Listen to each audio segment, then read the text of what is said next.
Welcome, comrades, to the Voice of the People's Unity, the official podcast of the Movement of the People's Unity.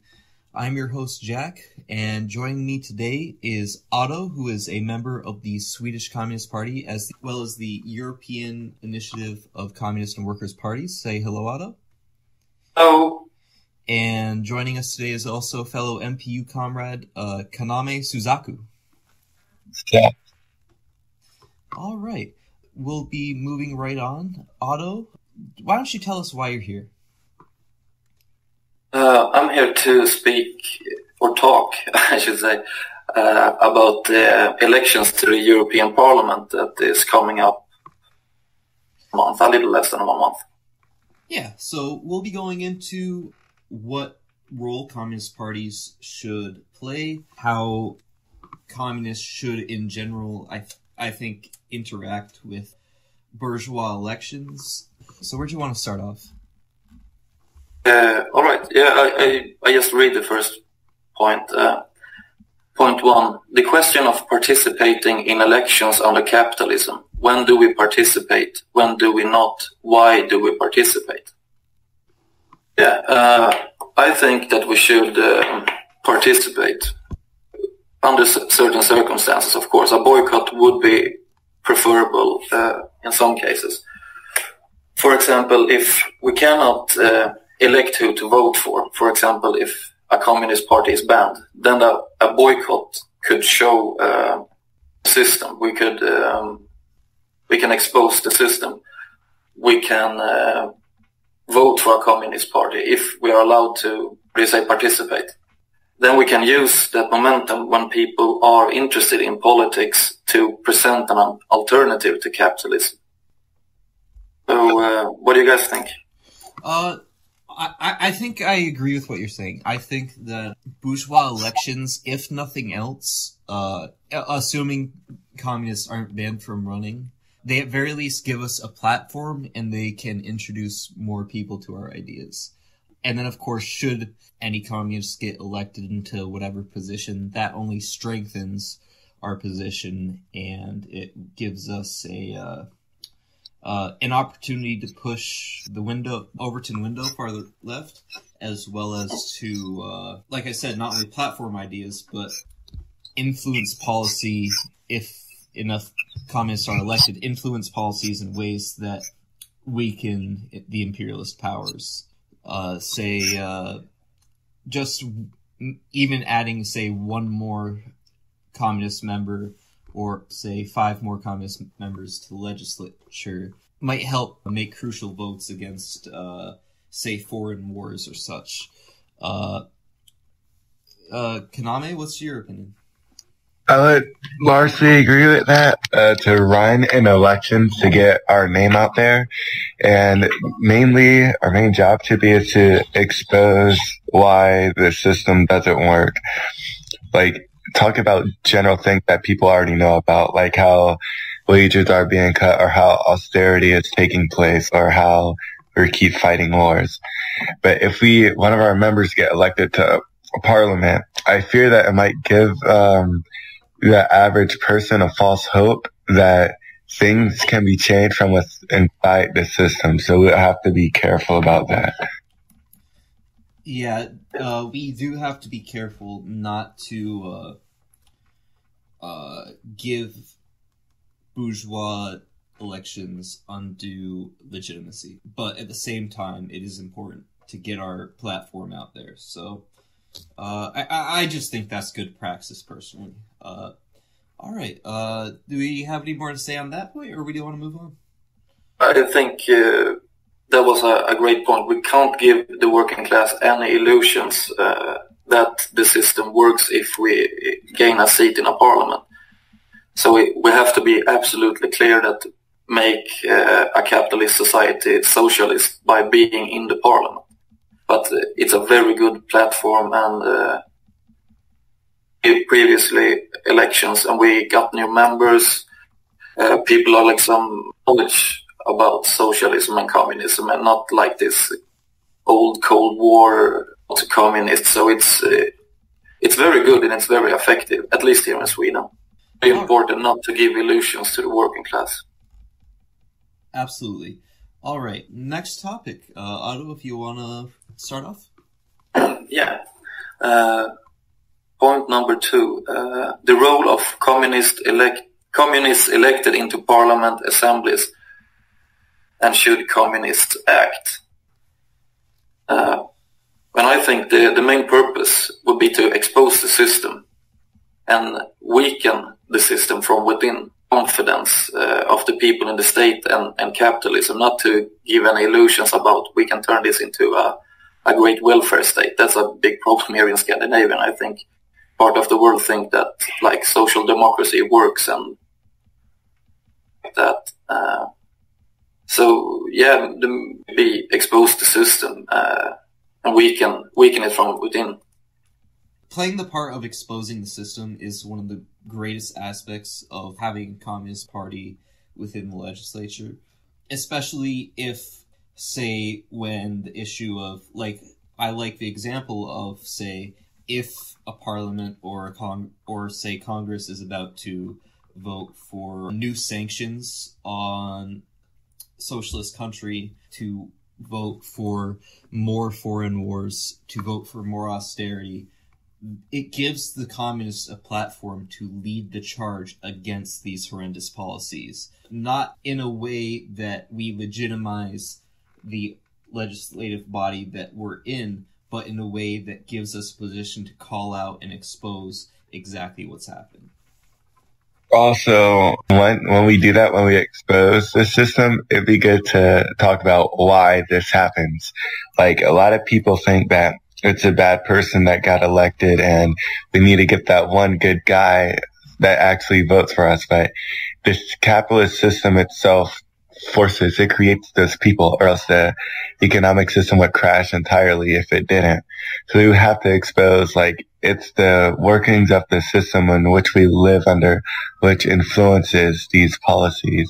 And if you want to get rid of it, you gotta fundamentally destroy it. Indeed.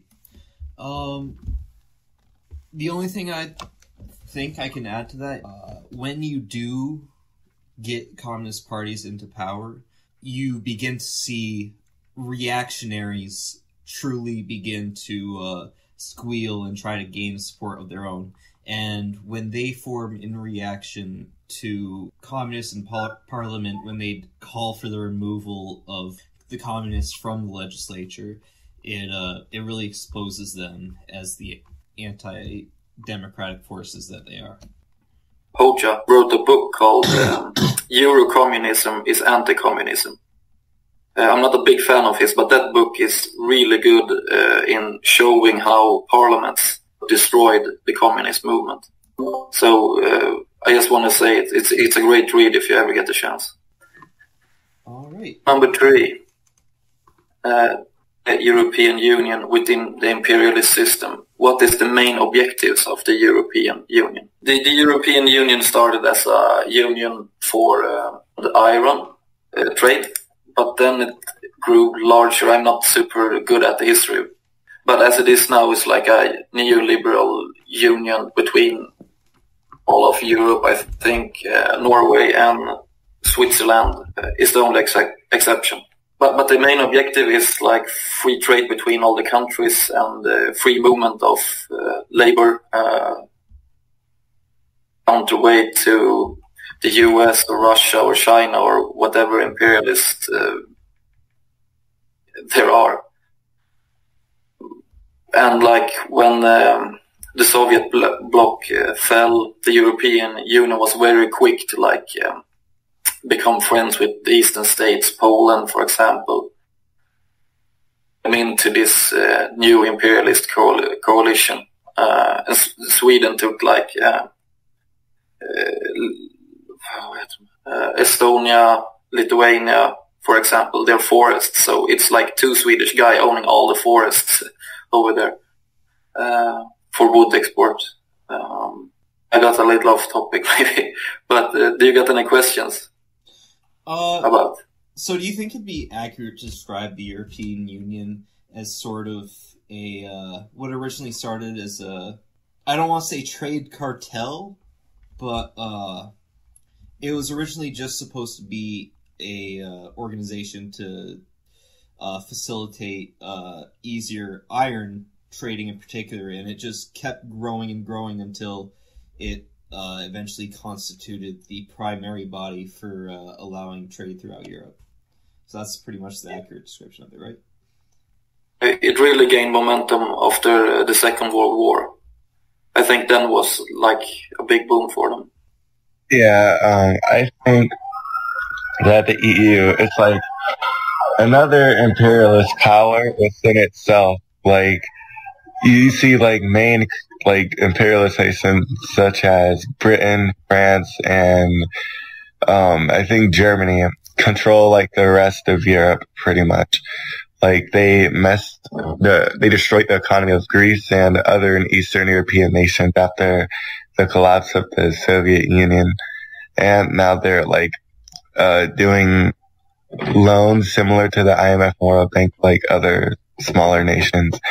The only thing that they're even slightly beneficial for is like countering U.S. hegemony with the hegemony of their own, but still it's like two imperialist powers fighting over the world. The EU serves to kind of divide up. One positive aspect, I think, as you're trying to communicate, is that it kind of divides up the imperialist camp. It kind of weakens them. It's another trading bloc that's pit against China and the U.S. and to a lesser extent Russia, and it's more local trading bloc. I'm blanking on the name, but at the same time, you see this with Brexit. It served the purpose of within the capitalist system of preventing to an extent smaller countries from being completely dominated economically by larger countries. But at the end of the day, it is still an imperialist capitalist organization that is dedicated to expanding its the power and influence of the capitalists it represents. Otto, you have anything to add before we move on to the next point? The European Union is trying to make like its own army and stuff now, a military alliance. It's like Sweden, for example. Sweden is not a member of NATO. Now we're going into, like a partnership with the EU. They're speaking of making a European alliance. And I think this is because of Donald Trump, and the European Union is not the best of friends right now concerning trade, because of partially because of Trump don't want the European Union not to trade with Russia. For example, really likes the cheap gas that Russia provides. So it's the European Union is closer to Russia now than the United States in like trade. And that's also a reason for them to have their own alliance and to drag other countries in that doesn't want to be a part of NATO, such as Sweden. So there's a military aspect growing within the European Union too, and I think we should keep our eyes on that too. Yeah, it's like they became a second NATO in a way, but excluding the US. Yeah, exactly.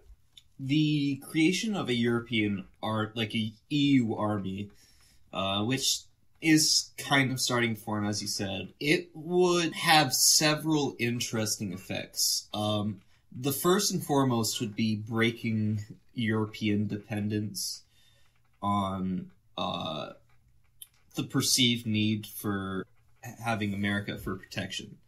And that is, on its face value, it seems positive. It breaks up the imperialist powers.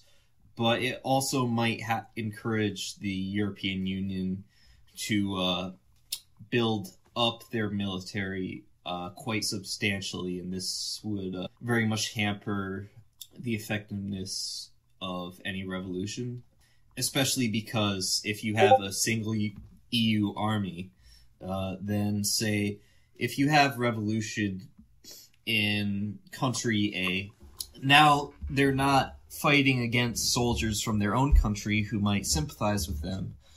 They're fighting against soldiers from the entirety of Europe, from completely different regions, who have no sympathies whatsoever to the masses of that country. That's the main threat I see there from the European Union. Also, one more thing I would like to add. It seems like the EU is kind of becoming a country of its own. Like, in the way it works, it functions as its own capitalist state. It has its own army, it has its own currency that it forced upon the rest of Europe, has its own parliament which heavily influences the rest of Europe, and you see struggles between the European bourgeoisie of Germany, Britain, and France within that parliament. So it's like another nation we have to watch out for. There are some that speaks openly of like a United States of Europe, so that's some ideas. That's it's not very big here in Sweden. I think it's the biggest in Germany, but it's not a very popular one. But there are. Let's move on. All right, Otto, take it away. Point number 4: exiting the European Union. Should we leave the European Union no matter what? Do we risk creating illusions about capitalism outside the European Union if we leave while still within the capitalist system? This is a quite tricky question. Yeah. I believe if Sweden would leave the European Union, there will be still capitalists. There will be a new trade deal. We can look for Brexit, for example.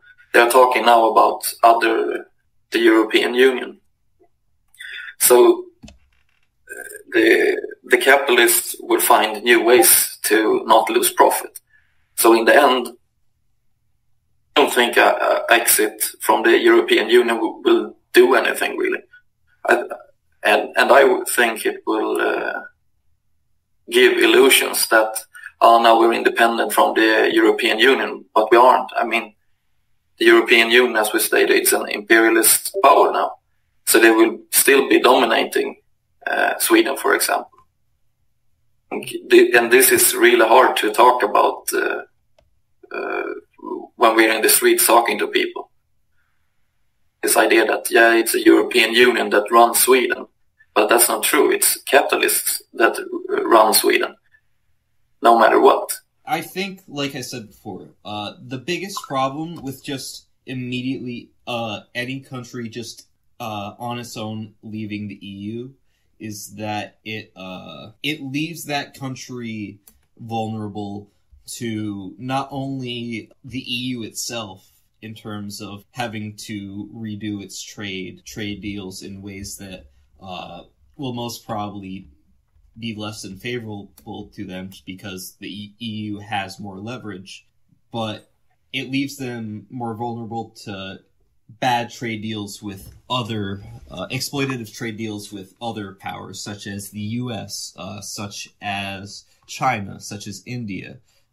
India and China, for instance, have already been leveraging their influence on Britain, saying, hey, we're going to have to redo our trade deal once you get done this Brexit stuff. By the way, you should definitely allow us more passports, because they very much have the power in that trade dichotomy. And what you see is that these smaller individual countries will just get kind of they quickly fall into another sphere of influence. Yeah, that I think this relates to the topic of like first and second contradiction. Like, you have a main imperialist power that you need to fight. Then at the second level, you have like the home imperialist power, like what we saw with China. Japan was the main imperialist power, the first contradiction, and the second one was the nationalist. So it's like, who do we support? So it's a tricky situation we got to navigate through. But I think we should like point it out like any other conflict like show that the EU is the first contradiction and expose that to everybody. Then show how your individual capitalist nation is the second contradiction, and it's also affecting you in negative ways. I do ultimately think that in order for countries under the current capitalist system to leave the EU, they'd have to do so as a bloc, in essence forming their own trading bloc separate to the EU. Now, how do we approach the EU as socialists? We have to denounce it. That is not to say we can't try and infiltrate and subvert it, but in the end, it is an organization that is going to have to be destroyed, but without something to replace it, such as a new socialist trading bloc, there's really no possibility of... There's really nothing else to do. It has to be destroyed when either socialism expands through Europe, or it has to be dissolved by the capitalist nations themselves in advance. But until then, it will continue to pose a very interesting challenge to modern-day Marxists. The best, like Otto said, the best way to stop the EU is like with the socialist bloc. But the hardest part is starting revolutions, like within the EU. Yeah, socialism is the cure. Well, this has been a very fine discussion. Do you want to go on to talk about, since we have a little time, I know initially when we were talking about doing this podcast, you wanted to touch on the rise of fascism in the EU. Do you want to touch on that briefly?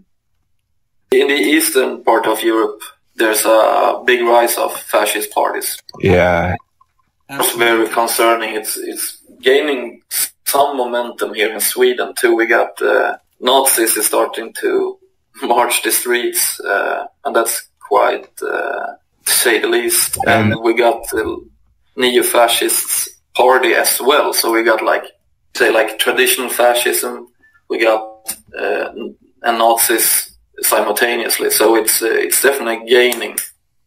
How great is the danger, do you think, of the EU being completely co-opted by fascists in the coming decades? The EU is very complex.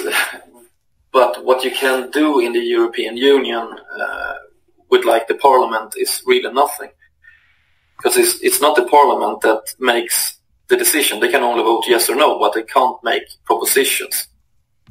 Or make propositions. Is that a correct word? Yeah.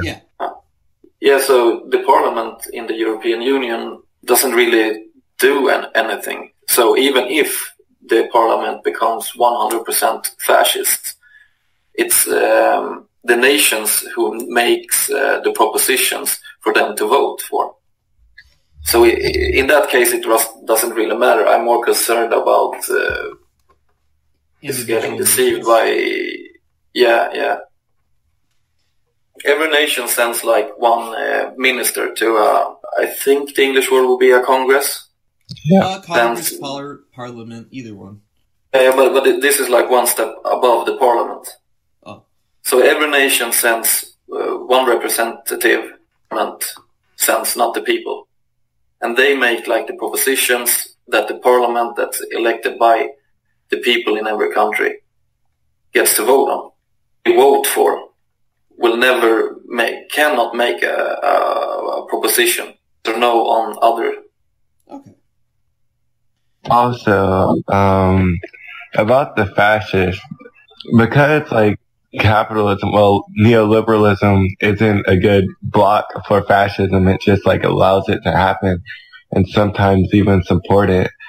I think like since the EU is like just a neoliberal trading association, it'll probably support fascism like in Ukraine. I think When I said the EU being co-opted by fascists, I didn't mean that the EU could implement fascist rule across Europe. What I was implying is that the fascist governments could use their representatives to push policies favoring them and punishing any leftist action, and could in time become kind of an instrument of larger fascist nations, such as depending on how hard this tide continues to go, potential fascist bloc could be used to kind of force their own policies into trade deals and such in ways that benefit them. But what I'm like, I think I worded it wrong, because like what I mean is like the EU, if fascism was to rise again, I feel like the EU wouldn't do nothing or couldn't do nothing. And going back earlier when we discussed the potential of an EU army that's been talked about forever and could potentially form, if the EU army answers directly to the European Parliament, and the European Parliament ends up being co-opted gets propositions sent by fascists, and a revolution occurs, then again, you're now going to have a army that's international, that does not have to stay in its own borders, that could potentially be co-opted by fascists. And we already see in the modern day and throughout the 20th century fascists arising from militaries. You see this with Pinochet. You see this with Suharto. Different countries. Suharto. So I think that's another potential danger in terms of formation of an EU army. But I think we've covered everything we need to cover. Otto, it's been great having you on. And thank you. Would you like to make a closing statement? No, I don't know what to say. This is my first time doing a podcast and everything. But I'm grateful that I could come on this show and speak about the European Parliament. Absolutely. Sorry for our lack of knowledge on this subject. We tried to do what research we could beforehand, but no worries. The European Union is very complex. Not many people get it, even here in Europe, so totally understandable. All right. Thank you, comrade, and we're logging off. This has been the Voice of the People's Unity, the official podcast of the Movement of the People's Unity. For more information, you may follow the link below to our websites. All sources for the topics covered today are also in the description.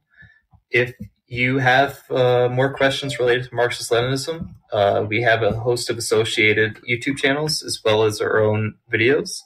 For more information on the MPU in specific, go to our website and you can learn about our doctrine as well as follow the link to our Discord.